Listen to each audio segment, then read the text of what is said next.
Well, we are back here in the house that DeMar built. Yeah, thank you for inviting me in your home. We actually did build this house. You did? Yeah. With your bare hands? Not with some of it. Really? Yeah. We bought the land. We hired the contractor, did the design work, did a lot of work on the house. And what you see outside, you can't see it from, of course, your audio.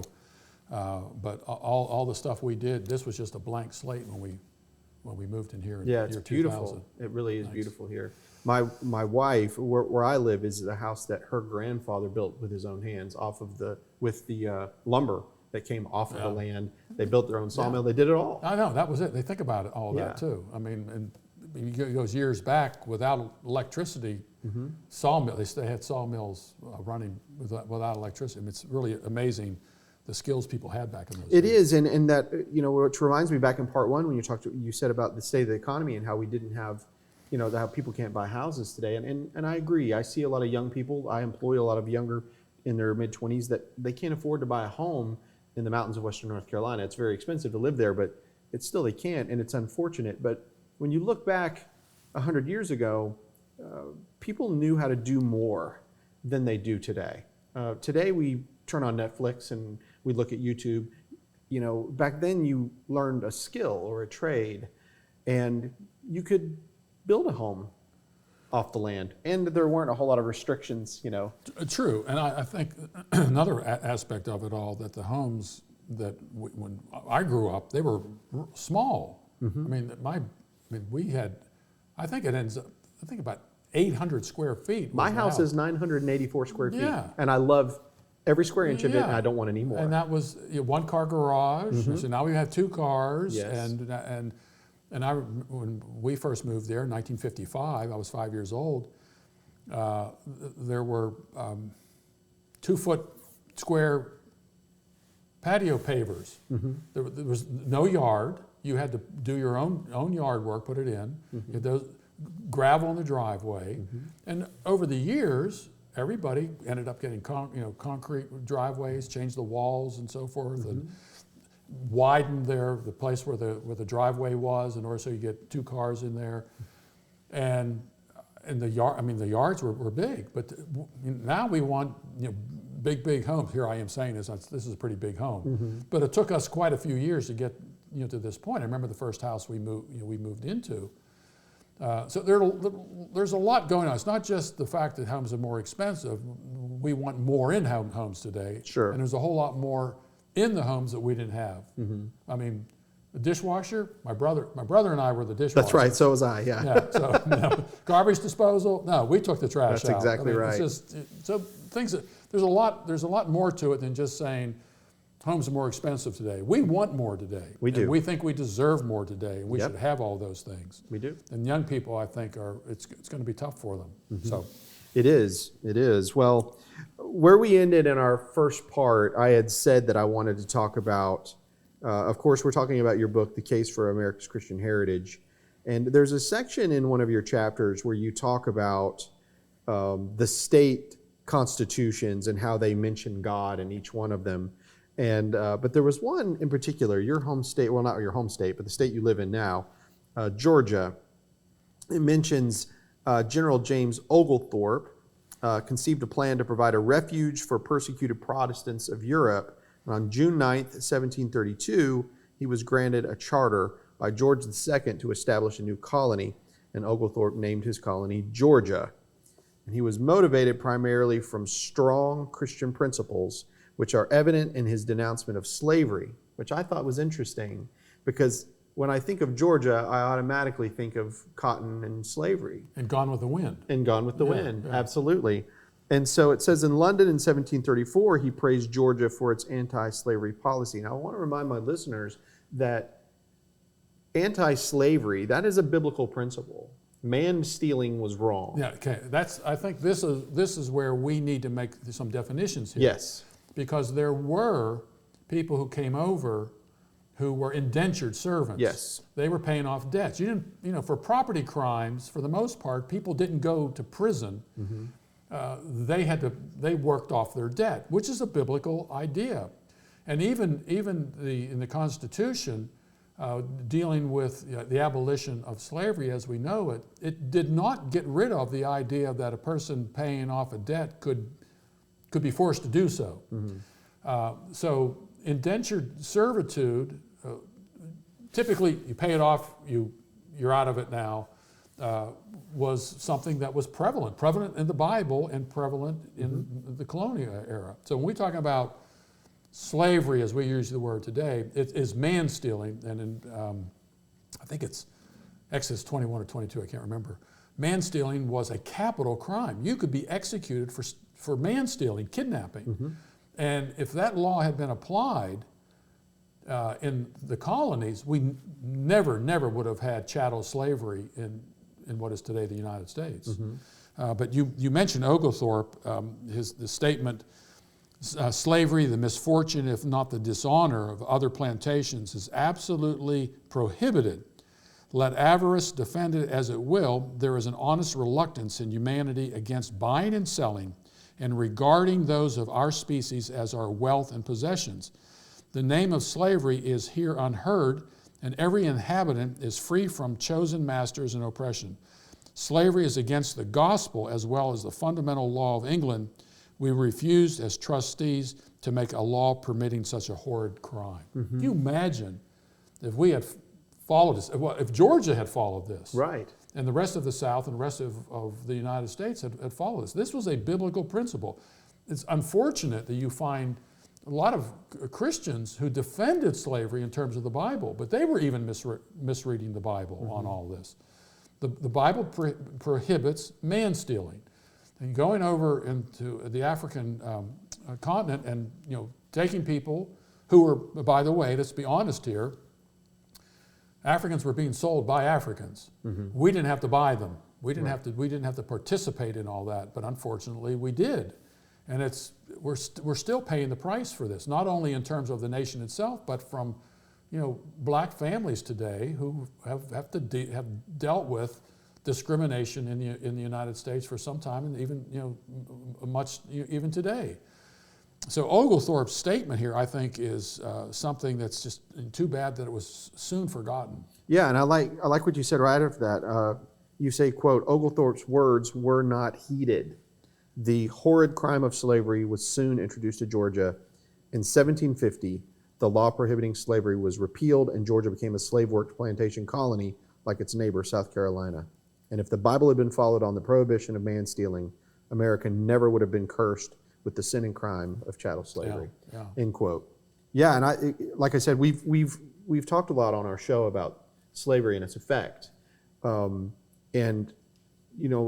uncle is African American, and we talk at length. He works with me at my shop, and we talk at length about the effect that slavery had, this generational curse that affected them to where they couldn't be educated like the rest, and then they were looked down upon because they couldn't be educated. All of it was just this steamroll effect, and it's an awful thing. And so when we talk about Christianity, there's a lot of misrepresentation, I feel, that they believe that it was the Christians that caused the slavery, and in some cases there were, but this is a misinterpretation of Scripture. The slavery Bible, or the slave's Bible that was made, where they took out certain particular scriptures. I just want to make it clear that when we talk about our Christian heritage, or what we're possibly losing and what we want to regain, we don't want to misinterpret the Scripture and then make people slaves, or to hold people down in America. We want people to understand that without having this moral authority, who is our God, then the idea of reason is suspect, because anyone can make up whatever they want. There is a moral authority in Christianity that was important to our nation early, and I believe that led to our success as a nation. But we're getting away from it, and I think we're about to suffer a lot more because of it. That's what I've got from this book. Yeah, and I think it's necessary to tell the whole story. Yes. Say, well, the Bible prohibited slavery, and Christians, Oglethorpe did what he did. But there were Christians who tried to defend slavery in terms of the Bible. That's right. And so when we tell America's the Christian heritage, we need to tell all of that heritage. And I think the model for that's the Bible. It's amazing. You read through the Bible, and there are criminals, murderers, rapists, all through the Bible. But it has the reason that stuff is in there. They were going against a moral authority, and there are only a couple of guys in the Bible who come across as kind of above the fray of immorality, and it's Joseph and Daniel. And other than, of course, Jesus. But I mean, here you have the Apostle Paul, who was a murderer. I mean, stood back as they watched Stephen being stoned to death. David was an adulterer, and a man of war. You got Solomon, who had alliances with women, political alliances with women. 1 Kings chapter 11, 1 Kings chapter 10. He violates all of the obligations of what a king should be. So if the Bible, if God's Word tells the truth about everything, we shouldn't have a problem of talking about America's history, telling everything. That's right. But if you don't, even the ugly truth. Yeah, if you don't have a standard by which to evaluate those things, then anything is susceptible to being done. We had a conference this weekend and Carl Truman, who's a professor at Grove City College up in Pennsylvania, talked about the transgender movement, and he's been kind of the point man in all of this. He has been speaking all across the country on this whole transgenderism among Muslim groups. I mean, it's really been interesting. Talked about one particular woman who thinks the whole transgender movement is wrong and what it's damage to women and so forth, and so she goes on about all these things. And he says, well, while she's right about those things, she doesn't have an external authority to make the case. We have an external authority to make the case. And I think this is a very important point to make. I think, and maybe we talk a little bit about education later on. What happened with early colleges like Harvard and Yale, they in a time separated the sacred from the secular. We do the sacred things over here, but we do math and history and journalism and so forth. You don't really need an external authority to do those things right. That there's kind of a neutral ground where we can operate in the world. Well, that works for a while because the sacred and the secular were compatible for the longest time. The secular was borrowing moral capital from the Christian worldview without actually acknowledging that they were borrowing the capital. For example, Thomas Jefferson, we already mentioned him. He talked, we're endowed by our Creator certain inalienable rights, talked about God being the judge. You got Benjamin Franklin, unless the Lord builds the house, I labor in vain who build it. But so Darwin comes along in 1859 and changes all that. We got rid of God a long time ago. So all these things that were tied to a biblical worldview now is completely cut off. And now every man can do what is right in his own eyes. We're within an evolutionary model here. And today we don't have an external authority. We don't have a standard outside of ourselves to make these kind of distinctions. And so Christians need to get away from this sacred-secular divide. There isn't a sacred-secular divide. Even within secularism, there isn't a sacred-secular divide. The secularists have just chosen a different God. They've either become themselves being God or some moral authority outside of themselves, usually the state. So there's a lot of work to do in all of this, and it's really helpful. We go back and we look at the mistakes that were made about these types of things. Absolutely. So let's talk Tripoli. Okay. In our break we talked about North Carolina, yes, which is yes. My state. That's right. State. And this is fascinating because when you look at the Constitution of the United States, and a lot of people people say, well, the Constitution of the United States teaches there's a separation between church and state. And I said, well, where is that found in the Constitution? Most people don't know. And to tell everybody, to give you a heads up, it's not found anywhere in the Constitution of the United States. You will not find the phrase, separation between church and state.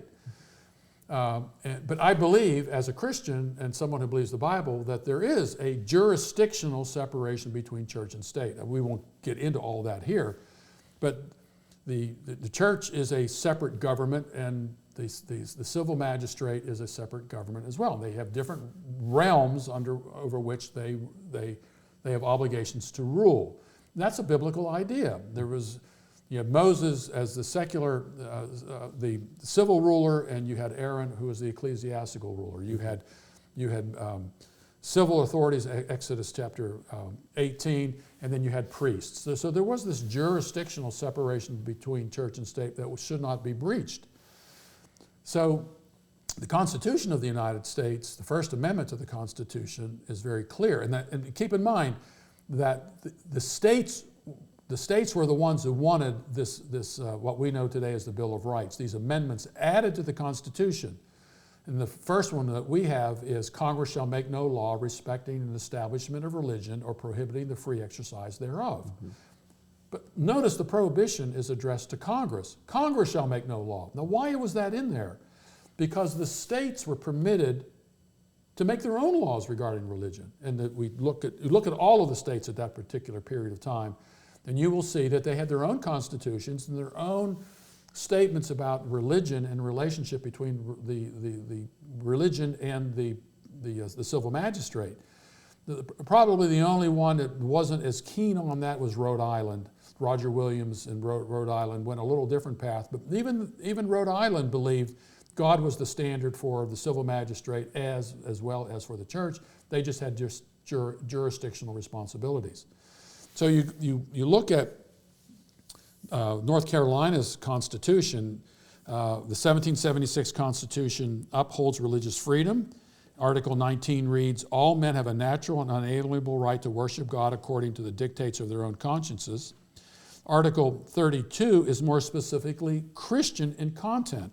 See, no one was forced to believe anything, but when it came to making decisions about how it should be ruled in the civil realm, this became an important point. And this is a quotation from it. No person who shall deny the being of God or the truth of the Protestant religion or the divine authority of the Old or New Testaments, or who shall hold religious principles incompatible with the freedom and safety of the state, shall be capable of holding any office or place of trust or profit in the civil department within this state.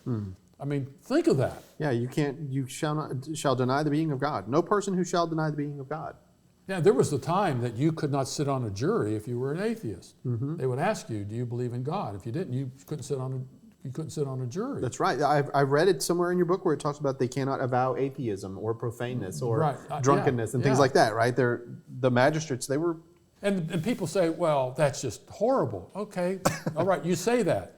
Right. Well, about the God part, not necessarily about the adultery part. Yeah, right. But well, okay. Also, so by what standard now? By what standard do you make the determination whether something is right or wrong? Oh, we all agree. We all agree that this is wrong. No, we don't all agree. I mean, if there's anything in our culture today that we are finally seeing is we don't all agree. That's correct. And the people who don't agree with us, who get into positions of power, force us to comply with their view. If you've got Great Britain, today, if you misgender somebody, you can go to prison. And this administration is trying to put that into effect in the United States. So if you refuse to go along with a person's gender, you're going to lose your job. So there's no neutrality here. There's no possible way that we can get away from the idea there's an absolute external authority. The question is, which one are you going to choose? Right, so that's my state. But whenever you look at Delaware, this was interesting to me. In Article 22, you bring this out, and I'm going to skip down. This is talking about the oath, where every person who shall be chosen a member of either house or appointed to any office or place of trust before taking a seat or entering upon the execution of his office shall take the following oath or affirmation. And here it says, I, and then I guess state your name, do profess faith in God the Father, and in Jesus Christ, his only Son, and in the Holy Ghost, one God, blessed forevermore. And I do acknowledge the Holy Scriptures of the Old and New Testament to be given by divine inspiration, and all officers shall also take an oath of office. And then Article 29, this is where I see the separation of church and state that you're talking about. There shall be no establishment of any one religious sect in the state in preference to another, and no clergyman or preacher of the gospel of any denomination shall be capable of holding any civil office in this state or of being a member of either of the branches of the legislature while they continue in the exercise of the pastoral function. And now I see there's a distinction, like you said earlier. You have the civil and then you have the religious. And so you can't straddle the fence and play both. You can, but you have to do one or the other, not at the same time. Yeah, the Bible makes it very clear as what the civil magistrate should do and what what we call the church to do, but the ecclesiastical element of it all. And I wrote a book on this, this God and Government series I did in the 1980s called God and Government. It deals with these jurisdictional distinctions, self-government under God, family government, church government, and civil government. And all of those are decentralized. And here in you think about the United States, we have one nation, but we have 50 individual states with 50 individual constitutions. And if you read the Constitution of the United States, in fact, I have a copy of it here. And I'm gonna take this out, and I know you're listening to this. You can hear the sound of this giant. Right. Yeah. It fits. We're at a table. It fits on this table. This was the document. All right, that established, pretty much brought us all together as a single nation. And I have seen the original. Yeah. This is it. Yes. This is all there is. That's right. About all this. And and yet today no one pays much attention to it at all. I mean, all of these various agencies that we have today, you could not support those by the Constitution of the United States. And we mentioned where we were before, but it says this is done in convention of the unanimous consent of the states, the 17th day of September of the year of our Lord 1787, and the independence of the United States of America, the 12th. That is 12 years since then. So here you see the bringing together of these two, the Declaration of Independence and the Constitution of the United States. So this document here was foundational, and I think probably one of the things it's missing from this document, unlike the state constitutions, is we the people becomes the standard. If you read the preamble, we the people of the United States, where if you read the state constitutions, they all make reference to God in some way or another. And I think there are two major flaws with the Constitution of the United States. Does not specifically mention God, grounding what this is and what we are as a nation in the Constitution itself. There are elements of it in here, as I've already mentioned, and the other one was it does not have a prohibition of chattel slavery. Those, I think, are the two big problems, and one is related to the other. Right. And so this particular document is today. Almost anybody could come along and impose their worldview on the Constitution and use it, and yet would be contrary to anything related to Christianity. I mean, this Constitution kind of floats. And the reason it worked for so long is because people were, in fact, rooted in a biblical worldview. Wasn't there was mention in your book, and I'm sorry I can't remember it, I have to look it up. There was a man, and I think this group called the Covenanters had brought up what you just mentioned, that there was not a direct mention of God in this document. He was trying to bring that. It was the original NRA, the National Reform Association. Okay. And they brought up this issue, and they brought up what we're going to talk about is the Treaty of Tripoli. And many of them, as a result of this, would not vote because they said that the Constitution of the United States was invalid because it did not recognize Jesus as the king, and because it was contrary to what the state constitutions were all about. But I think what the founders said, the Constitution of the United States does not govern the states regarding religion. That's why Congress shall make no law, and it dealt also with speech, press, and assembly, which all the things are related to Christianity. You can speak freely about religion, you can assemble about religion, and then you can write about religion. And at the same time, you can petition the government for a redress of grievances, which tells you we can go to the government and say, stop doing this. And that's why we had the 9th and 10th Amendment. If you read the 9th and 10th Amendments, 9th and 10th Amendments make it very clear that only those things actually in the Constitution does the federal government actually have any authority or power. Everything else was related to the individual states. And those individual states were fundamentally Christian. And that's why when we're going to talk about this Treaty of Tripoli, it's important to understand why the Treaty of Tripoli was written and why this particular phrase is used in the Treaty of Tripoli. So you want to go there? Yeah, I do. What is the Treaty of Tripoli? Treaty of Tripoli, it's really current events. Okay. We are fighting Islam today, and you think this is something new. It is not anything new. Islam was a problem in the 18th century, and way before that. Remember, Islam started in the 1600s. And we have been battling Islamic extremism for more than a millennium and a half.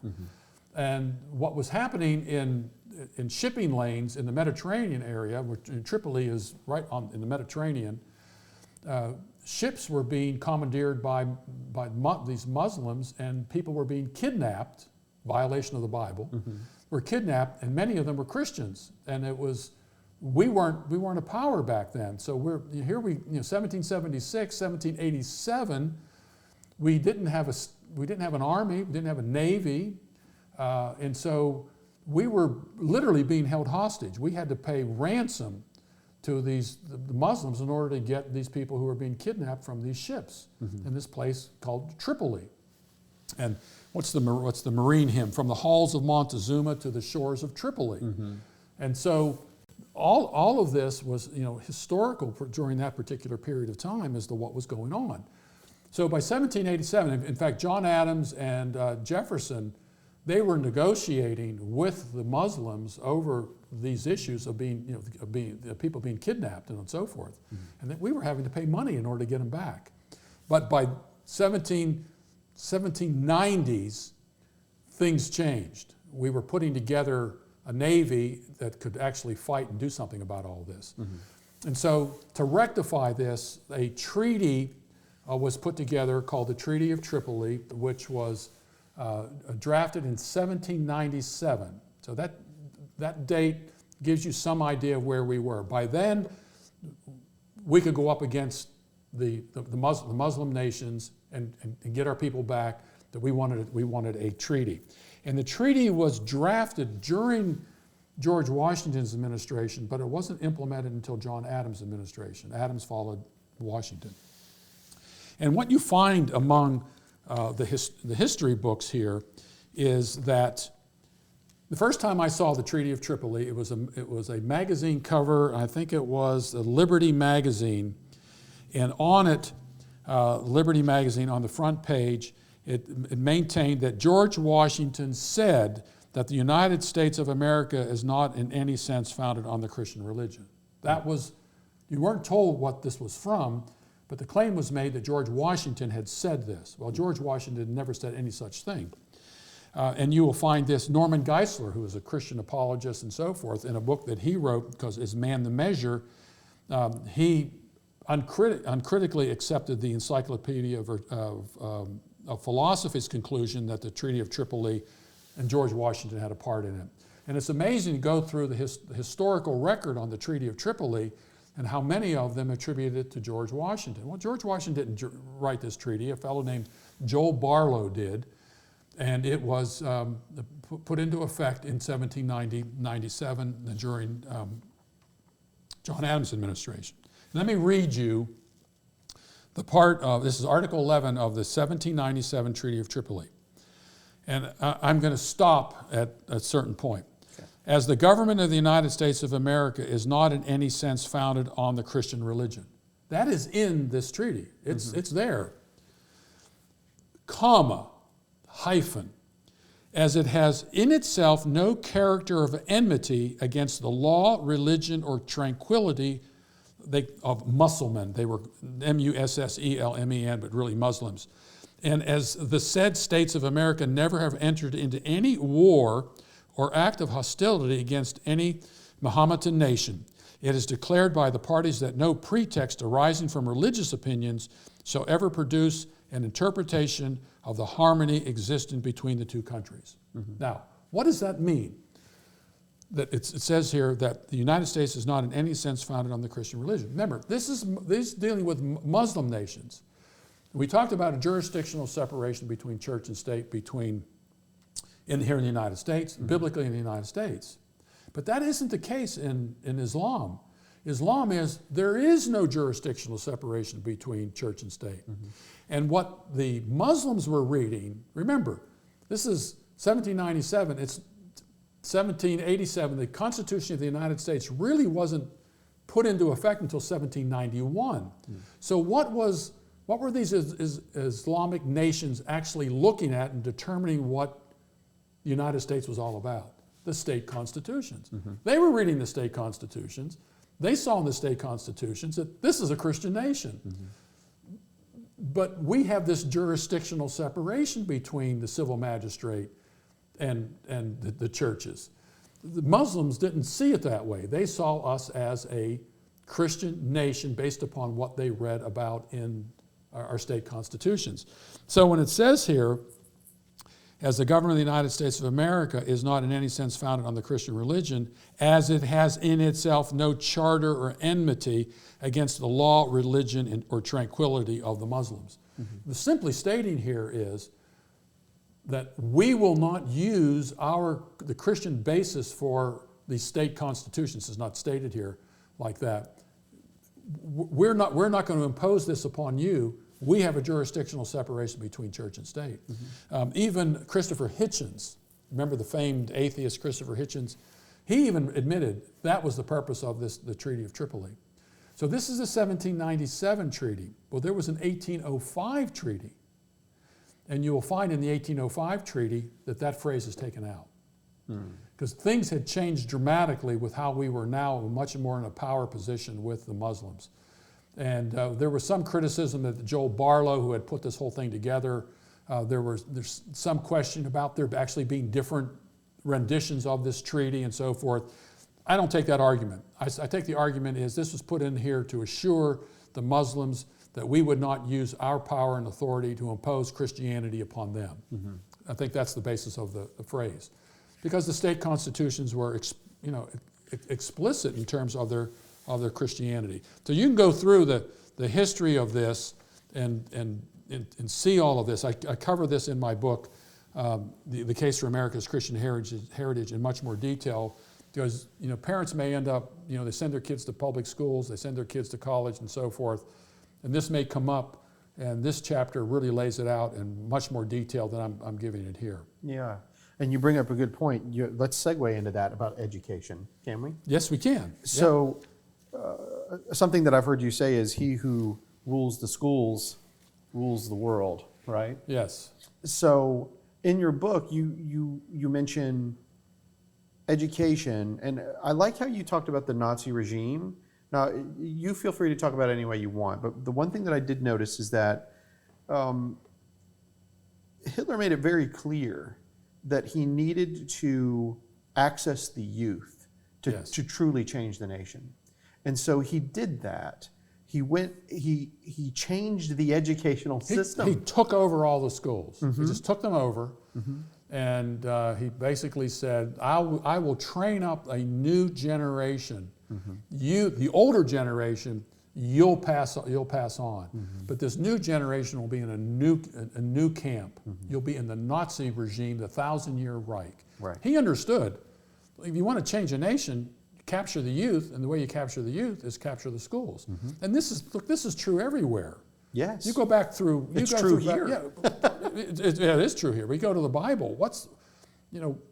Daniel chapter 1. What did Nebuchadnezzar do? He took away the children. He took the best and the brightest of the children and indoctrinated them into a new way of evaluating life in terms of the Babylonian system. Changed their names, because if you look at Daniel and his friends, all of their names mention God in some way. Daniel, God is my judge. El means God. Dan means judge. I means my. God is my judge. The other three, they have Yah at the end of their names. Hananiah, Yah. So Nebuchadnezzar gives them secularized names. So we see this all the way back into the history into the Bible. And every regime, they do two things initially: take over the schools, take over the media, take over the press, take over the newspapers, propaganda. We saw this with the Soviet Union. Anything that came out of the Soviet Union, you couldn't trust. Now in the United States, everything that comes out of the media, you cannot trust it. Right. And anything coming out of the educational institutions today, you cannot trust. We saw this thing with Hamas, and we saw the anti-Semitism that are coming out of schools like Harvard. I mean, Harvard was started in 1636, was started as a Christian college, based upon the British model of Cambridge and Oxford. I mean, Cambridge, Massachusetts. I mean, they understood in order to keep this nation going, the first thing you had to do was to create schools. In the colonies, they started schools. You had the educational establishment coming in here that was based upon the Bible. You had the Horn Book. Everybody was taught to read so they could read the Bible.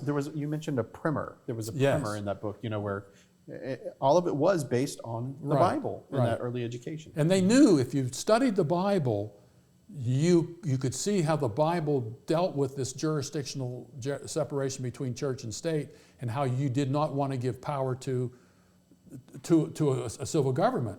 And you mentioned slavery. You mentioned the slave Bible. They didn't want blacks they didn't want the slaves to be able to read, because if they started reading the Bible, they would begin to say, wait a minute. Right. This whole thing that you're doing to me here in terms of slavery is wrong. I can read in Exodus what it says about I was kidnapped.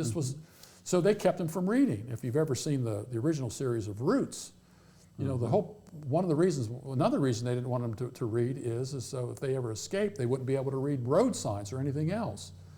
So yeah, you're right. Whoever owns the schools rules the world, and that's what we're seeing in our culture today. The schools today in our culture have been co-opted from kindergarten all the way through the PhD programs here. I mean, probably 95% captured by the secularists in our culture today. And the same is true with public schools, although depending on where you live, some are better than others. But we've turned them over to governments. The civil government today runs the schools. Parents don't run schools. We saw that in Virginia.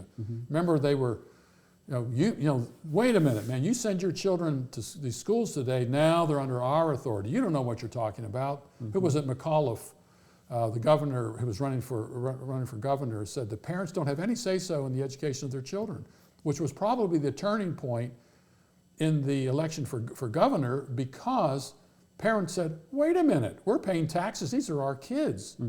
And I think it changed the election today. So we need to wise up with what's going on in our culture today. And more parents are making decisions. They've got homeschooling, you've got Christian schools, independent Christian schools, and you have church schools. And think about churches. Churches are vacant probably 95% of the week. You have a Sunday service, you may have Sunday school, may have a Sunday evening service, you might do a Wednesday evening service. Then you have all these Sunday school classes, and those churches sit idle. And people are paying their tithes to this church, maybe for a Sunday school class and so forth. We should be educating our own children, not turning them over to the state. Let's quit talking about trying to save the public schools. We've been trying to do that since 1962 and 63, when they took Bible reading and prayer out of schools. That's been almost 60 years ago. And you're still trying to save the public schools. They've only gotten worse. You think God is telling us something here? It's time that we need to begin to take back the education of our children. Absolutely. And I don't know, you have the book there in front of you, and I don't know if you can find it. I want to have a little fun. Can we have a little bit of fun? Sure. I want to break the fourth wall in our video, and I'll also hear, you have a little 10 question quiz that you were talking about education, you're talking about the schools. Do you remember what I'm talking about, where you ask, like, what is the body of water on the eastern part of the United States? Like, that was one of the questions. Let's see here. And the answers are in the back, right? So I know that for certain. But what I want to do is I want you to ask the question to the camera. And then, guys, let him ask the question, and then you answer. But I'd like the audience who's watching this, answer it for yourself and see if you can actually see how well you do. Because you quiz us in the book. And you say, how well do you do? And I took the quiz. And I missed a couple, and I was very disappointed in myself.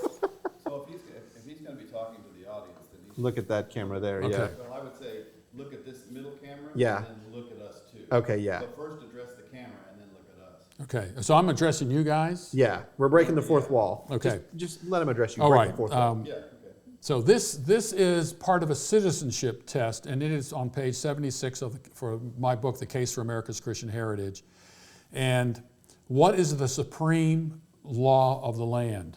Yeah, so there you go, listeners. What is the supreme law of the land? Now just hold that. What do you think it is? Constitution. Okay, so Ralph says the Constitution. What do you say, Rick? I wouldn't know. The menu at McDonald's. Okay, got it. So what? Stupid on that part. It is the Constitution, and Constitution. 46.5% did not know in this citizenship test. And number two, what do we call the first 10 amendments to the Constitution? The Bill of Rights. Ralph got that right. Bill of Rights. Okay, 48% did not know. Number three, what are the two parts of the U.S. Congress? The House and the Senate. House and the Senate. Ralph did his homework as a kid. Yeah. 77% did not know. Can you believe Yeah, that? but when you 3/4 say of the Congress, country they think didn't it's the know House it. And not Right. including the Or Senate. 3/4 of those, not the country, but those who were asked. I think there were several. It was like 1,000 people. Number four, how many justices are on the Supreme Court? 9. There are 9. Now they're 9. Yes, and of course the Democrats want more. They want more. That's right. And but by the way, there's nothing in the Constitution as to how many there should be. Right. So keep that in mind as well. Number five. This number five is a little.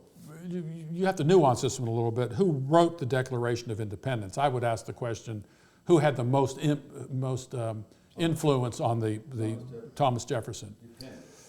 He penned, yes, and there were some there were changes. There were changes. Yeah, Franklin over time. was an editor. He helped edit. And here's an interesting question.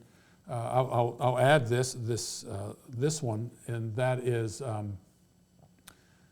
was Thomas Jefferson involved in the drafting of any part of the Constitution of the United States?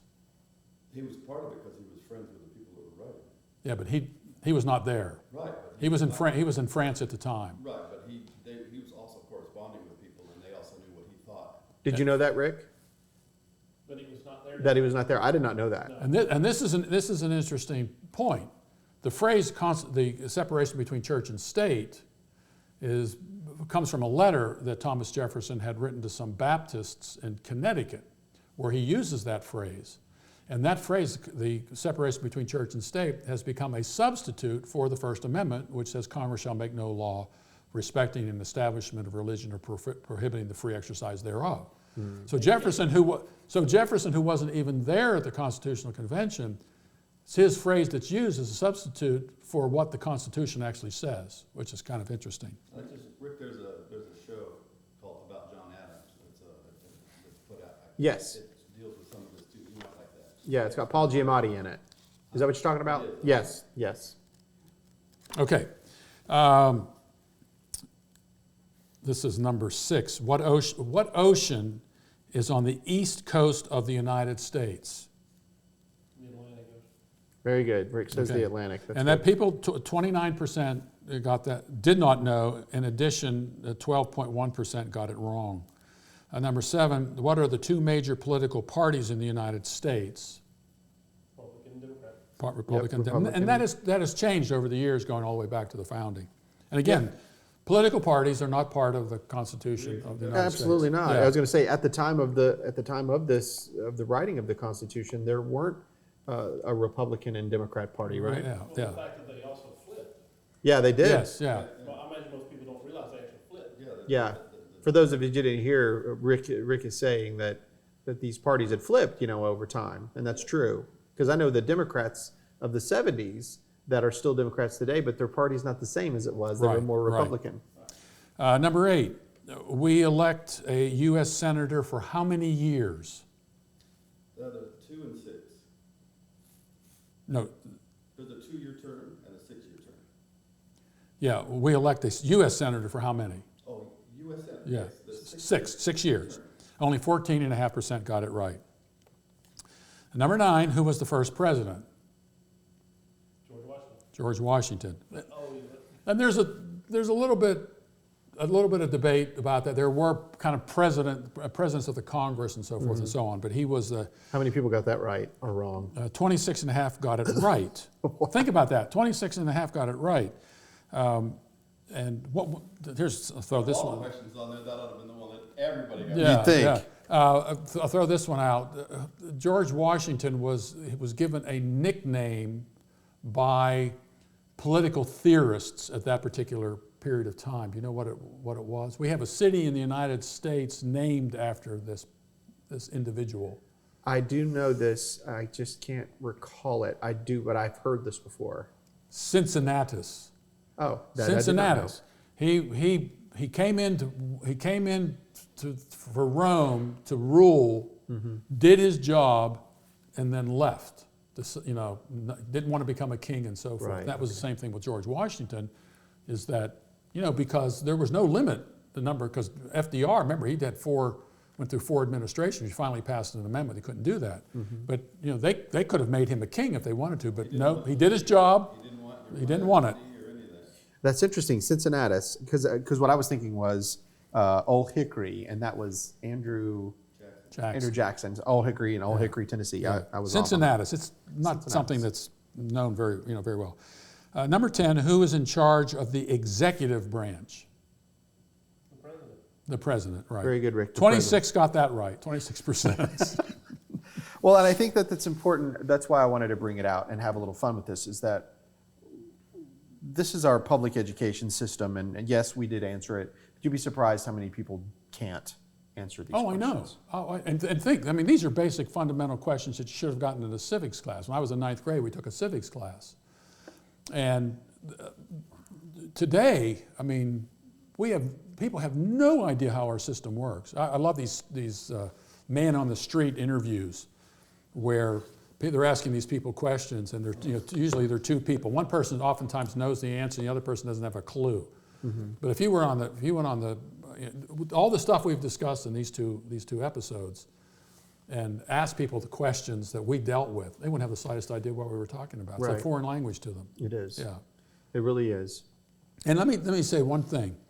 I would have considered myself pretty ignorant of these things when I was growing up as well. Sure. But when I became a Christian when I was 23 years old, I sat down and re-educated myself on all of this.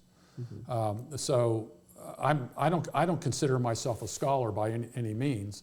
I just study these things and read enough, and I think if you work with your kids, when I have my grandchildren over here, I'm always asking them questions about things. Anything that comes up, I'll read, what about this? What do you think the definition of that is? And they'll bring up a word and say, Papa, what does that word mean? And I kind of give them the background of the word if I can.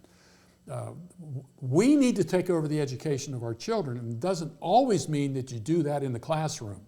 We should always be working with the education of our children in terms of the Bible and history and philosophy and apologetics and so forth. We need to raise up a generation that understands these things, because I'm telling you, there's a generation out there in the public school system today that won't know any of these things. I don't know if you've been following what's happened in Baltimore. Baltimore public schools, no proficiency in reading or math. Passed no proficiency whatsoever in those. No one passed. Really? And they spend $21,000 a year on each student. This is not a money issue. This is not a money issue. It's a worldview issue, and we as Christians have an obligation to educate our own children. I agree, 100%. And I did not know that about Baltimore, but I'm not surprised. In North Carolina, when you say like it's not a money issue, I know that, I won't get into everyone that I know that is a teacher, but some of the teachers, they're not really compensated for what's actually asked of them in the public school system. And it's really surprising how little these students get the attention of the teachers that they have, engorged classrooms, for example. Yeah. Far less is expected of the students today than they were even in my time, just 20, 30 years ago. So, but I wanted to, let's finish this by, I wanted to thank you very much for being on the program, but also for all of the work that you've spent your life doing. And you've helped shape and change my worldview, not only with Last Days Madness, but also with God and Government and with America's Christian heritage. And I appreciate all the work that you're doing. And You make me study more because Yeah. every time I hear you talk, every time that you've been around us or we've been around you, your knowledge of things and how you do things, it's like, look, if I'm going to talk in front of someone, I need to do the homework to make sure I have an idea of what I'm doing. So, you've inspired me several times to, I'm going to go in front of a group. Okay, if I was in front of Gary, what would he say? And I study both sides of it now instead of just the one side. Yeah. You really have to be aware of what other people are saying and be proficient enough and to do that. And we've kind of lost that. You don't have to go to college to learn this stuff. No. I mean, in fact, I think most everything I've written about I did not learn in college. For thousands of years, people didn't go to college, Yeah. and the world ran better then than it Oh, does yeah. now. Yeah, I mean, if you think of our founding fathers, I mean, many of them went off to college when they were 13 and 14 years old, and they were already studied in Latin and so forth. I mean, these guys were brilliant, and it's not that we're any less brilliant today. We just haven't been taught what's right and what's wrong in terms of historical stuff as well as. yeah, we get inundated. I believe that we want to be entertained more than we want to be educated. And at least that I see that for the youth. Yeah, and I think a lot of good teachers out there, many of them are frustrated in that you hear them say, all I want to do is teach. And then the administration comes in and says, well, now you have to teach this stuff. And anything, this diversity, inclusion, and so forth, it's, look, so now they're using the right pronouns, but they don't know anything about American history. Right. And they can't think. They can't follow a logical argument or an illogical one. Yeah. And I would argue that they're not using the right pronouns. Anyway, well, thank you so much for being. Oh, thank you. being I with appreciate me. it. And guys, go to AmericanVision.org. Right. And you can see all the work that Mr. DeMar's been doing. You can see the books that American Vision releases. I know now is Days of Vengeance still out, or has it sold out yet? No, Days of Vengeance is still in print. That's David Paradise Schulten's Restored. Paradise Restored. Yeah. Still in print there. Still You can in get print. them. Go get them. You can only get them at American Vision, right? Yes. I think so. Yeah. You can try to find them online, but they go for like $100, $200. That's right. We don't do that. And Both of them are beautiful hardback editions too. Right. They're really nice. And then you can also get the book that we were talking about today, The Case for America's Christian Heritage. It's an illustrated journey of our nation's providential beginnings. Yeah, and it's a hardback. This is a Smyth-sewn hardback. I don't know if people know that, but most books today are glued. But this one has individual books sewn together on all this, so you can lay this thing flat. Oh, the pages are individually stitched. Yeah, Wow. These are called Smyth-sewn. And it's all color, and it's on a really nice paper, and it is a hardback, and it's designed kind of as a coffee table type book. People will pick It it is, up. and I think it would make a nice gift for a family if you are, this being our Thanksgiving time, which is one of my favorite holidays. I love Halloween, but Thanksgiving is my second favorite. And because I believe that we need to be thankful in this country. And our nation's leaders, most all of the presidents, had a time of prayer of thanksgiving in our history. Right. And go pick up this book. Go get this book and get it for somebody in your life, somebody in your family, to let them learn about our Christian heritage. It's so critical, especially right now. Yeah, we've only covered, a small percentage of what's in the book. Yeah, we what's in did. the Yeah, we book. did. I don't even think we got beyond even chapter 11. Yeah. I think that's as far as we got. It's interesting that there was a book came out a number of years ago where the author talks about Thanksgiving and talks about what the textbook said about Thanksgiving. And basically all it said was Thanksgiving was a holiday where the Pilgrims gave thanks to the Indians. That was Thanksgiving. But if you go back and look at the literature on the history of Thanksgiving, it was when they gave thanks to God. And of course, they did thank the Indians as well. But ultimately, they thanked God for bringing the Indians in. And so when the principal of the school was confronted on all this, he said, they can only teach what's in the textbooks. So if the textbooks don't have what America's Christian Heritage has in it, your kids aren't going to get it. That's part of the problem. And I know not all these textbooks can put everything in it. But this book, The Case for America's Christian Heritage, would be a good supplement to what your children are getting in either a Christian school or a public school. Yeah. Very good. All right, thank you. Well, thank you very much, and I appreciate it. I hope you have a great rest of your day. Thanks. All right, thanks.